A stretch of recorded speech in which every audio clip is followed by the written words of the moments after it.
Hello everyone, welcome back to Dayal board. तो कैसे हैं बच्चों? आई होप आप सारे अच्छे होंगे और पढ़ाई कर रहे होंगे। तो आज हम लोग क्लास 9th का जो चैप्टर नंबर आपका 8 है, जिसका नाम है मोशन। तो इसमें इस वीडियो में जितने सारे जो क्वेश्चंस हम लोग कवर करने वाले सारे क्वेश्चन आपका एनसीईआरटी क्वेश्चन बेस्ड क्वेश्चन है। तो सबसे पहले आप लोग कॉपी और पेन लेकर बैठ जाने हैं और हर एक क्वेश्चन को आपको 1 बाय 1 सोल्व करना है। और अगर मान लो सोल्व अगर नहीं हो तो मैं हर एक क्वेश्चन का आप लोगों को डिटेल एक्सप्लेन किया हूँ, तो आप लोगों को साथ में इसका वहाँ से हिंट लेकर आप लोगों को खुद क्वेश्चंस सोल्व करनी है। ठीक है, तो शुरुआत करते हैं क्वेश्चन नंबर 1 से। तो आप लोग कॉपी और पेन लेकर जरूर बैठ जाएं और खुद से सोल्व करने की कोशिश करें, वरना मैं आप लोग साथ में एक्सप्लेन कर रहा हूं तो उसको समझने की कोशिश करें।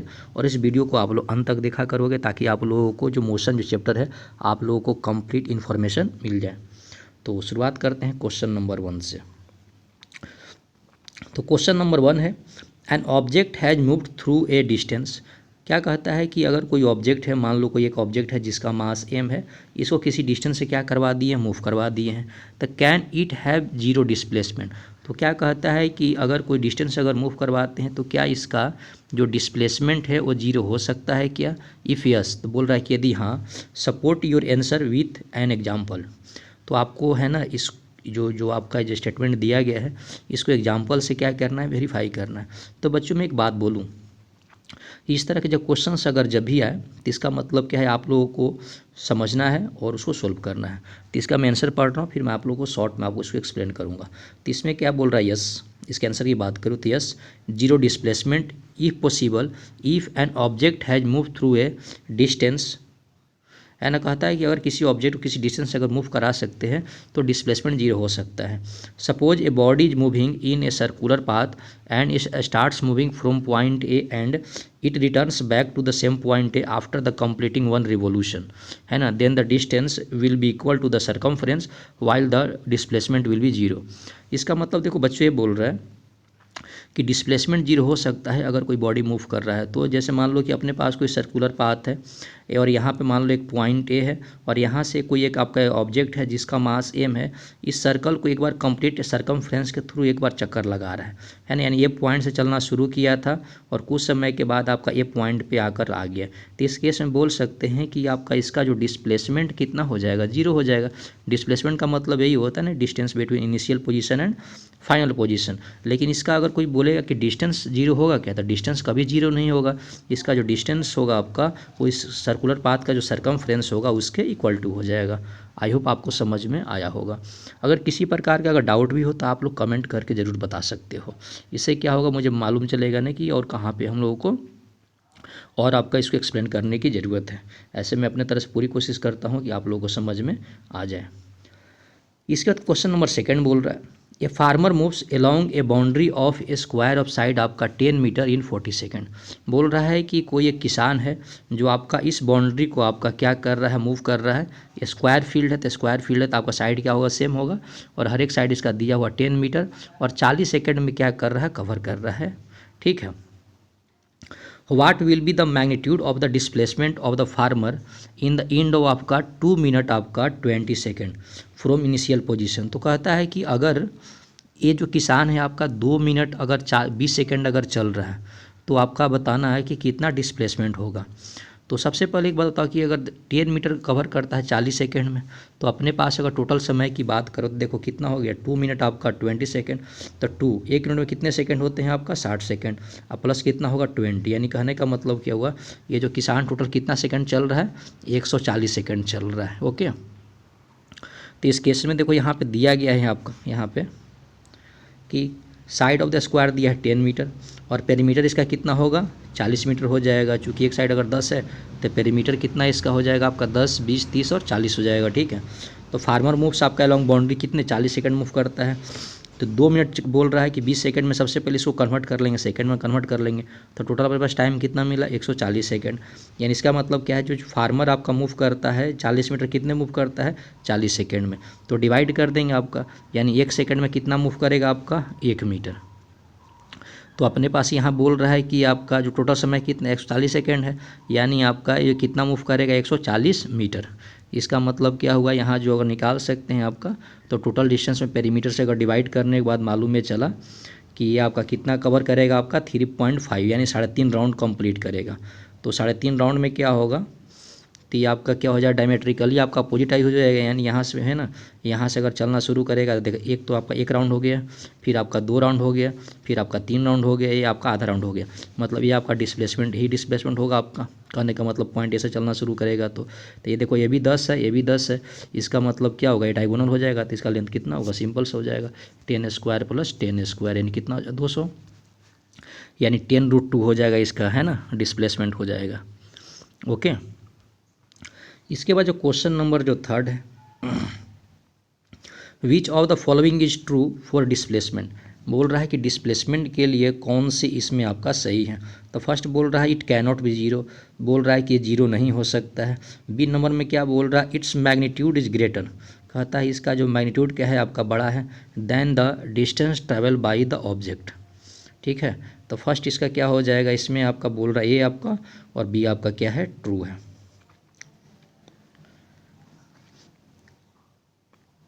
फिर से मैं इसको रिपीट कर रहा हूँ, which of the following is true for displacement, कहता है कि डिस्प्लेसमेंट के लिए कौन सी आपका ट्रू है। तो इट कैनॉट बी जीरो, ऐसा कुछ नहीं, देखो डिस्प्लेसमेंट जीरो हो सकता है सर्कुलर पाथ में, अगर कोई एक 1 रिवोल्यूशन कर रहा है, 2 रिवोल्यूशन कर रहा है तो डिस्प्लेसमेंट जीरो हो सकता है। ठीक है, and its magnitude is greater than the distance travel by the आपका ऑब्जेक्ट। तो इसका मतलब ये गलत होगा, हमेशा जो डिस्प्लेसमेंट होता है या तो डिस्टेंस के इक्वल होता है, या है ना, या आपका डिस्टेंस से आपका छोटा होता है। इस बात को आप ध्यान दीजिएगा कि जो आपका जो डिस्टेंस है ऑलवेज ग्रेटर है ना, या इक्वल टू क्या होता है, डिस्प्लेसमेंट होता है। समझे बात को, तो दोनों आपका क्या है, आपका दोनों गलत है। समझे बात को, यानी डिस्प्लेसमेंट के लिए जो स्टेटमेंट वो ए और बी दोनों क्या है, गलत है। आगे बढ़ते हैं नेक्स्ट क्वेश्चन की तरफ, जो काफ़ी इंपॉर्टेंट क्वेश्चन है। आप देखो जो एनसीईआरटी में जो पेज नंबर आपका 102 है, और उसको क्वेश्चन को हम लोग सोल्व करने वाले हैं इस वीडियो में। तो क्वेश्चन नंबर 1 है, distinguish between speed and velocity. इसका मतलब बच्चों ये हुआ कि हम लोगों को स्पीड और वेलोसिटी में क्या निकालना है, डिफरेंस निकालना है। तो सबसे पहले बात करें कि स्पीड है जो ओनली 1 मैग्नीट्यूड, तो इसका मतलब ये हुआ कि स्पीड के पास क्या होता है, केवल क्या होता है, मैग्नीट्यूड होता है। While velocity has both magnitude and direction, लेकिन वेलोसिटी के पास क्या होता है, मैग्नीट्यूड भी होता है और साथ में क्या होता है, डायरेक्शन भी होता है। सो ये speed is a scalar quantity. इसके बाद क्या बोल रहा है कि जो स्पीड है वो किस तरह का क्वांटिटी है, स्केलर क्वांटिटी है, but velocity is a vector quantity, लेकिन जो वेलोसिटी है वो आपका वेक्टर क्वांटिटी है। तो आपको डिफरेंस आप लोग को बताना है कि स्पीड आपका, स्पीड के पास केवल मैग्नीट्यूड होता है, वेलोसिटी के पास मैग्नीट्यूड और डायरेक्शन दोनों होता है। ये स्पीड एक स्केलर क्वांटिटी है, लेकिन जो वेलोसिटी है वो क्या है, वेक्टर क्वांटिटी है। इसके बाद क्वेश्चन नंबर 2 है, अंडर द व्हाट कंडीशन, कहता है किस कंडीशन के under the magnitude of average velocity of an object equal to its average speed. तो कहता है किस कंडीशन में एवरेज स्पीड आपका एवरेज वेलोसिटी क्या होता है, इक्वल होता है।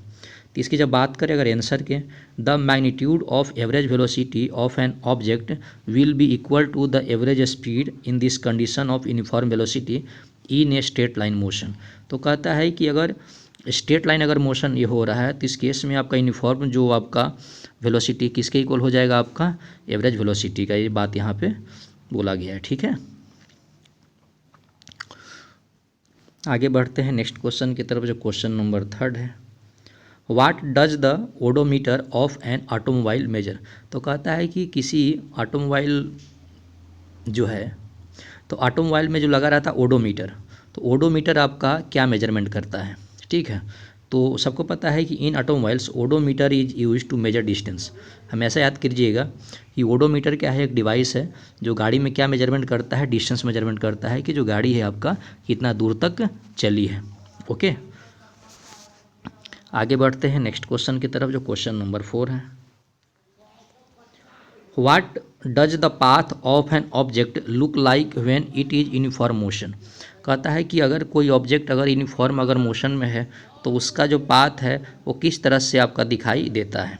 तो इसमें क्या बोल रहा है, in the case of uniform motion, तो कहता है यूनिफॉर्म मोशन के केस में the path of an object will look like a straight line. तो कहता है कि यूनिफॉर्म मोशन में जो पाथ होता है वो किस तरह से दिखाई देता है, आपका स्ट्रेट लाइन। ओके, इसके बाद जो क्वेश्चन नंबर है 5 नंबर, कहता है ड्यूरिंग एन एक्सपेरिमेंट, कहता है कि अगर कोई एक्सपेरिमेंट करते हैं, a signal from a spaceship reached to the ground station in 5 minute. तो कहता है कि है ना कि कोई अगर सिग्नल है स्पेस शिप से आपका कोई एक जो रे आ रहा है, सिग्नल जो आ रहा है, तो ग्राउंड पे मान लो पहुंचता है 5 मिनट में। तो what was the distance of the space ship from the ground station. तो कहता है इस स्पेस शिप का ग्राउंड से कितना दूरी है। The signal travels at the speed of light. और ये जो सिग्नल जो ट्रैवल कर रहा है स्पेस शिप से, वो कितने स्पीड से आ रहा है आपका 3 × 10⁸ मीटर पर सेकेंड। तो इसमें देखो सब कुछ पता है। अगर मान लो कि यहाँ पे बच्चों अगर स्पेस शिप है, यहाँ से कोई ग्राउंड है, आपका यहाँ से सिग्नल आ रहा है, आपका स्पेस से ग्राउंड की तरफ आ रहा है, तो यहाँ पर देखो अगर ये जो सिग्नल आ रहा है इसका देखो स्पीड दिया है 3 × 10⁸ मीटर पर सेकेंड दिया हुआ है। ये डिस्टेंस डी निकालना है और इस सिग्नल को अर्थ पे आने में कितना समय लग रहा है, 5 मिनट लग रहा है। तो 5 मिनट कन्वर्ट कर देंगे आपका सेकेंड में, तो 5 × कितना 60 कर देंगे, यानी कितना लग रहा है आपका 300 सेकेंड। तो सिंपल यहाँ से यूज कर सकते हैं। यहाँ देखो दिया गया है, स्पीड आप लोगों को दिया गया है, टाइम उसको पहुंचने में कितना समय लग रहा है 5 मिनट, मतलब 300 सेकंड लग रहा है। तो सबको पता है आप लोगों को कि डिस्टेंस इक्वल टू क्या होता है, स्पीड इंटू कितना होता है, टाइम होता है। तो इस केस में आपका स्पीड इतना दिया है, टाइम इतना निकाल दिए, इसमें वैल्यू पुट कर दिए, तो आपका मल्टीप्लाई करने के बाद जो डिस्टेंस है स्पेस शिप और ग्राउंड के बीच कितना आ गया, 9 × आपका 10⁻10 मीटर। तो इसमें सिंपल जो फार्मूला होता है स्पीड इक्वल टू आपका डिस्टेंस अपॉन टाइम, उस फार्मूले को हम लोग यूज कर दिए हैं। ओके, आगे बढ़ते हैं नेक्स्ट क्वेश्चन की तरफ। अब बच्चों हम लोग कवर करने वाले हैं पेज नंबर आपका 103 के क्वेश्चन करने वाले हैं। आपका ये जो पेज होगा आपका एनसीईआरटी पे दिखाई देगा, उसे क्वेश्चंस करने वाले हैं। Question number 1, when will you से ए बॉडी इन आपका uniform acceleration and non uniform acceleration. कहता है कि आप कब बोल सकते हैं कि कोई बॉडी आपका यूनिफॉर्म एक्सेलरेशन में आपका मोशन कर रहा है और नॉन यूनिफॉर्म एक्सेलरेशन में मोशन कर रहा है। तो इसका जो आंसर है, a body is said to be आपका इन यूनिफॉर्म एक्सेलरेशन। कहता है कोई बॉडी आपका यूनिफॉर्म एक्सेलरेशन में तब होगा when its motion is along a straight line, जब इसका जो मोशन क्या होगा स्ट्रेट लाइन होगा, and its velocity changes by equal magnitude in आपका इक्वल इंटरवल ऑफ टाइम। यानी कहने का मतलब क्या है, इसके जो वेलोसिटी का जो मैग्नीट्यूड है इक्वल इंटरवल में अगर चेंज अगर इक्वल मैग्नीट्यूड से कर रहा है तो इसको बोलते हैं दैट इज कॉल्ड आपका यूनिफॉर्म एक्सेलरेशन। और सेकंड आपका नॉन यूनिफॉर्म क्या है, तो body is said to be आपका non uniform acceleration when its motion is along a straight line and its velocity changes unequal magnitude in आपका equal interval of time. यानी कि कहने का मतलब क्या हुआ कि अगर किसी ऑब्जेक्ट का जो वेलोसिटी है अनइक्वल वेलोसिटी अगर इक्वल इंटरवल ऑफ टाइम में अगर मान लो चेंज कर रहा है तो उसको बोलते हैं नॉन यूनिफॉर्म एक्सेलरेशन। चलो ठीक है, इसके बाद बच्चों हम लोग आते हैं क्वेश्चन नंबर 2 पे। तो क्वेश्चन नंबर 2 क्या बोल रहा है, a bus decreases its speed from 80 kilometre per hour to 60 kilometre per hour in 5 second. मतलब क्या हुआ कि किसी बस का जो स्पीड है 80 किलोमीटर से कन्वर्ट किस में कम जाता है आपका 60 किलोमीटर पर आवर, कितने सेकेंड में, 5 सेकेंड में। तो find the acceleration of the bus. तो बोल रहा है इस बस का एक्सेलरेशन कितना होगा। तो देखो यहाँ पर इनिशियल वेलोसिटी आपको लोग दिया है कितना 80 किलोमीटर पर आवर, तो इसको कन्वर्ट कर दिए मीटर पर सेकेंड में। तो जब भी अगर आप लोगों को ध्यान दीजिएगा कि किलोमीटर पर आवर अगर मान लो स्पीड दिया रहे और इसको कन्वर्ट करना है मीटर पर सेकेंड में, तो आपको 5 अपॉन क्या करना है 18 से मल्टीप्लाई कर देना है, ठीक है। तो कन्वर्ट किस में हो जाएगा, मीटर पर सेकेंड में। और अगर मान लो कि स्पीड अगर दिया है मीटर पर सेकेंड में और कन्वर्ट करना है किलोमीटर पर आवर में, तो किस में कर देंगे आपका 18/5 से मल्टीप्लाई कर देंगे, ठीक है। यानी इस केस में अगर देखा जाए तो इनिशियल स्पीड आप लोग इसको कन्वर्ट कर दिए, कितना आ गया 200/9 मीटर पर सेकेंड। इसका जो वेलोसिटी कम होकर यानी फाइनल वेलोसिटी कितना हो जाता है 60 किलोमीटर पर आवर। इसको मीटर पर सेकेंड में कितना होता है 150/9। और वेलोसिटी चेंज करने में समय कितना लग रहा है 5 सेकेंड। तो सबको पता है आपका कि जो मोशन का जो फार्मूला है v = u + at। तो यहाँ पे सिंपल आपका इसको इधर लेके आ जाएगा, u को इधर लेके आए थे t, यानी एक्सेलरेशन = कितना होगा v - u अपॉन कितना होगा t। सबको पता है v क्या है फाइनल वेलोसिटी, u क्या है इनिशियल वेलोसिटी। फाइनल का मतलब क्या है कि है ना कुछ दूरी चलने के बाद उसका लास्ट का स्पीड कितना है, वेलोसिटी कितना है। यू का मतलब होता है इनिशियल स्पीड कितना है अपॉन टाइम। दोनों का देखो वैल्यू पुट निकाल लिए थे, यू और वी का वैल्यू पुट करके यहाँ सिंपलीफाई कर दिए, यानी आंसर कितना आ गया 1.1 मीटर पर सेकेंड स्क्वायर। यहाँ ध्यान दीजिएगा कि यहाँ देखो आपका माइनस साइन लगा हुआ है।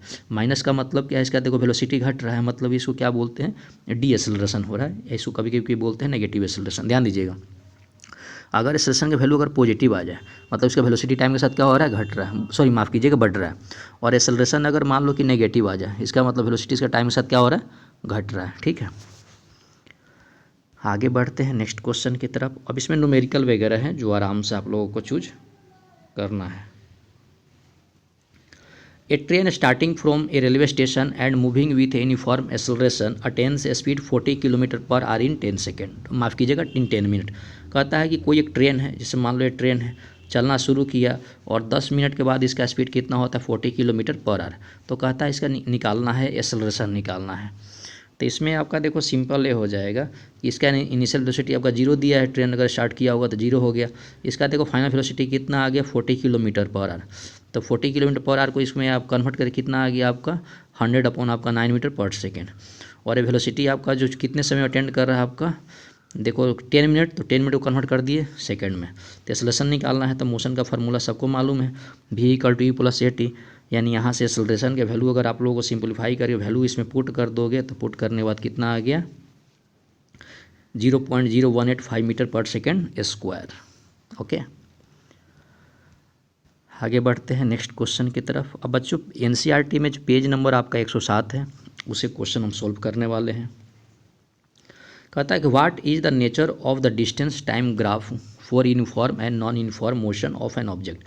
तो कहता है कि डिस्टेंस टाइम ग्राफ के बारे में हम लोग को उसके नेचर के बारे में बताना है कि अगर मान लो कि मोशन अगर यूनिफॉर्म है और साथ में क्या है, नॉन यूनिफॉर्म है। तो इसमें क्या है कि the slope of the distance time graph of an object in uniform motion is a straight line. क्या कहता है कि अगर कोई यूनिफॉर्म अगर मोशन है तो डिस्टेंस टाइम ग्राफ कैसा होगा, स्ट्रेट लाइन होगा। इसके बाद वो क्या बोल रहा है, the slope of the distance time graph for an object is non uniform motion is not a straight line. लेकिन अगर मान लो कि अगर उसका मोशन अगर नॉन यूनिफॉर्म है तो उसका स्ट्रेट लाइन मोशन नहीं होगा।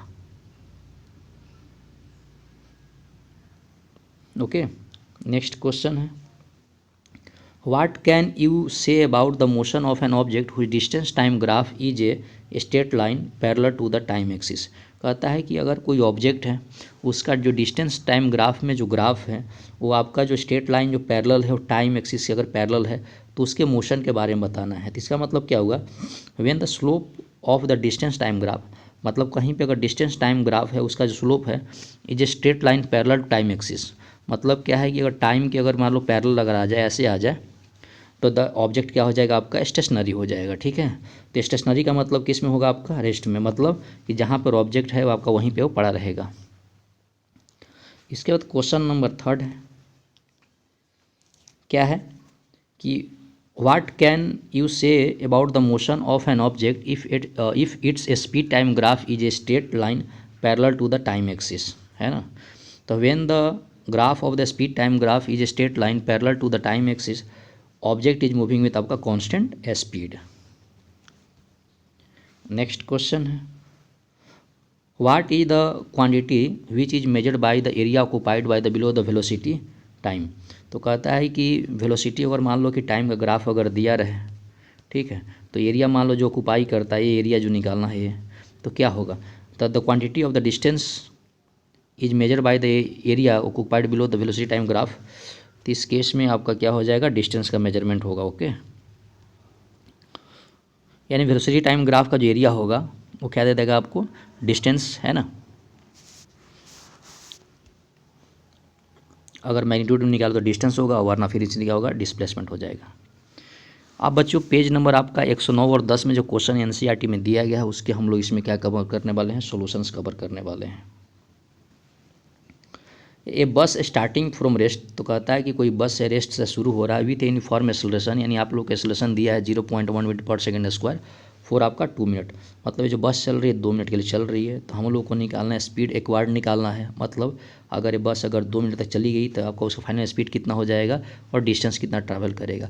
बच्चों एक मैं बात बताऊं कि फिजिक्स में न्यूमेरिकल वगैरह में बच्चों को थोड़ी दिक्कत होती है, तो दिक्कत देखो सिंपल इसमें बात यह है कि जब भी आप न्यूमेरिकल पढ़ते हो तो सबसे पहले ठंडे दिमाग से आपको न्यूमेरिकल पढ़ना है। सेकेंड क्या है कि जो है ना, जो डाटा इसमें दिया गया है, जैसे देखो एक्सेलरेशन आपका इतना दिया गया है, इतना गाड़ी इतना चला है, तो सबसे पहले एक बार डाटा लिख लो। उससे क्या होती है कि माइंड में एक पिक्चर बन जाता है कि ये चीज़ दिया गया और क्या निकालना है, तो उस बेसिस पे क्या है आप फार्मूला ढूंढोगे, फिर आपको बन जाएगा। ठीक है, तो यहाँ पे इसका आप लोग एक बार खुद से ट्राई करोगे, फिर नहीं बनेगा तो इसको आपको हिंट देखना है।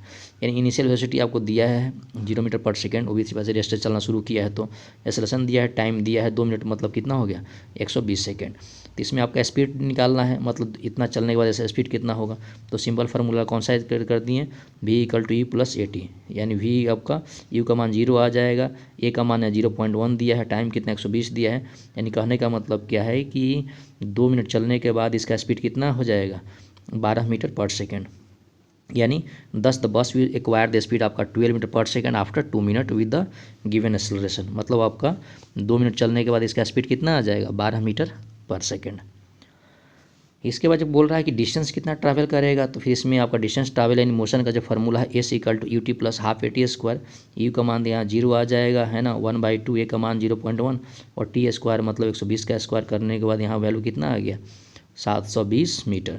यानी कहने का मतलब द बस विल ट्रैवल आपका 720 मीटर कितने मिनट में, आपका 2 मिनट में। इसके बाद जो नेक्स्ट क्वेश्चन है, question number 2, A train is travelling eight A speed of आपका 90 किलोमीटर पर आवर। तो कहता है कि एक ट्रेन है जो आपका 90 किलोमीटर पर आवर से क्या कर रहा है, ट्रैवल कर रहा है। ब्रेक्स आर अप्लाइड, मतलब ब्रेक को अप्लाई करते हैं, so it produce a uniform acceleration of -0.5 metre per second square. तो कहता है कि जैसे ही मान लो गाड़ी में ब्रेक अप्लाई करते हैं तो इसका जो एक्सेलरेशन है, मतलब नेगेटिव एक्सेलरेशन आपका घटना शुरू हो जाता है 0.5 मीटर पर सेकेंड स्क्वायर से। Find how far the train will go before it is brought to rest. तो बोल रहा है रुकने से पहले आपका जो ट्रेन है कितना दूर चलेगा, मतलब आपका एज का वैल्यू निकालना है। तो सबसे पहले देखो यहाँ पे इनिशियल वेलोसिटी दिया है, जिस वेलोसिटी से ट्रेन चल रहा है उसको हम लोग क्या बोलते हैं इनिशियल वेलोसिटी। तो 90 किलोमीटर पर आवर, तो इसको कन्वर्ट कर दिया मीटर पर सेकेंड में, तो वैल्यू कितना आ गया है 25 metre per second. Final velocity 0, रुकने के बाद वेलोसिटी से कितना हो जाए 0 हो जाएगा, एक्सेलरेशन दिया हुआ है। तो डिस्टेंस ट्रैवल करना है तो फार्मूला कौन सा लगा दिए, v² = a² + 2as। तो यहाँ से वैल्यू पुट करने के बाद सोल्व करने के बाद ट्रेन कितना चलेगा आप लोगों को, यहाँ से जब सोल्व किए तो कितना चला आपको 625 मीटर। ठीक है, यानी जो ट्रेन है आपका 625 मीटर चलने के बाद किस में आ जाएगा, रेस्ट में। इसके बाद जो क्वेश्चन नंबर आप लोगों को 3 है, कहता है trolley while going down to an inclined plane. कहता है कि एक ट्रॉली है, मान लो इंक्लाइंड प्लेन है, एक ट्रॉली अपने पास है ना, हैज एन एक्सेलरेशन आपका 2 सेंटीमीटर पर सेकेंड स्क्वायर। देखो जब भी एक न्यूमेरिकल बनाते हो तो सबसे पहले आप लोगों को यूनिट का जरूर ध्यान रखना है। तो कहता है कि जो ट्रॉली आपको स्लाइड कर रहा है 2 सेंटीमीटर पर सेकेंड स्क्वायर से क्या कर रहा है, स्लाइड कर रहा है, तो what will be its velocity. तो कहता है इसका वेलोसिटी कितना होगा 3 सेकेंड आफ्टर द स्टार्ट। तो 3 सेकेंड बाद इसका कितना वेलोसिटी होगा। तो इसमें देखो सिंपल आपको फार्मूला यूज करना है। सबसे पहले बच्चों आपको खुद से ट्राई करना है। इसमें जो मोशन का जो 3 फार्मूला है, v = u + at, b² = a² + 2as और s = ut + ½ at², तो इसको तीनों यूज़ करना है, कोई ना कोई फार्मूला लगा के आपको सोल्व करना है। तो इस क्वेश्चन की बात करें, सबसे पहले आप खुद ट्राई करो, नहीं बनेगा तो इस बात को ध्यान दो। 3 इनिशियल वेलोसिटी दिया है, एक्सेलरेशन आपको यहाँ से निकाल लिए, यहाँ ध्यान देना सेंटीमीटर है तो कन्वर्ट कर दिए मीटर पर सेकेंड स्क्वायर में, टाइम आपका 3 मिनट निकालना है। तो फाइनल वेलोसिटी निकालना है तो फार्मूला कौन सा लगा दिए, v = u + at, यहाँ से वैल्यू पुट कर दिए तो आपका इतना चलने वाला वेलोसिटी कितना हो जाएगा। ओके, इसके बाद क्वेश्चन नंबर 4 है, a racing car has uniform acceleration of 4 metre per second square. कहता है कोई एक रेसिंग कार है जिसका एक्सेलरेशन दिया है, तो what distance will B it cover, तो 10 सेकेंड आफ्टर स्टार्ट। तो कहता है स्टार्ट होने के आपका 10 सेकेंड बाद कितना कवर करेगा। तो इसमें देखो एक्सेलरेशन दिया है और जब स्टार्ट से अगर बोला जाए तो इस केस में क्या होगा, इनिशियल वेलोसिटी कितना हो जाएगा 0 हो जाएगा, टाइम बोल रहा 10 सेकेंड बाद डिस्टेंस कवर करना है तो फार्मूला लगा दिए, s = ut + ½ at²। यहाँ u का मान 0 हो गया, टाइम 10 हो गया, 1/2, a का मान वहाँ 4 दिया है, t² मतलब 10 का स्क्वायर करके पुट कर लिया, यानी वैल्यू कितना आ गया 200 metre. In the racing car will cover a distance 200 metre after starts in 10 second. 10 second बाद कितना कवर करेगा 200 मीटर। उसके बाद बच्चों क्वेश्चन ये है, तो सबसे पहले इस क्वेश्चन को आप लोग क्या करना है, पढ़ना है। A stone is thrown in vertically upward direction with a velocity 5 meter per second.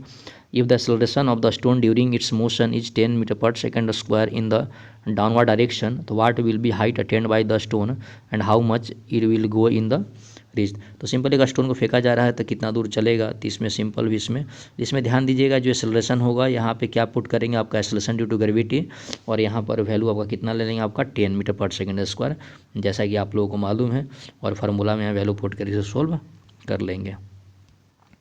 अब ये बच्चों आ गया है कि चैप्टर साइंस के जो मोशन है, अब ये सारे क्वेश्चन किसके हैं, आप लोगों को एक्सरसाइज के क्वेश्चन हैं, ठीक है।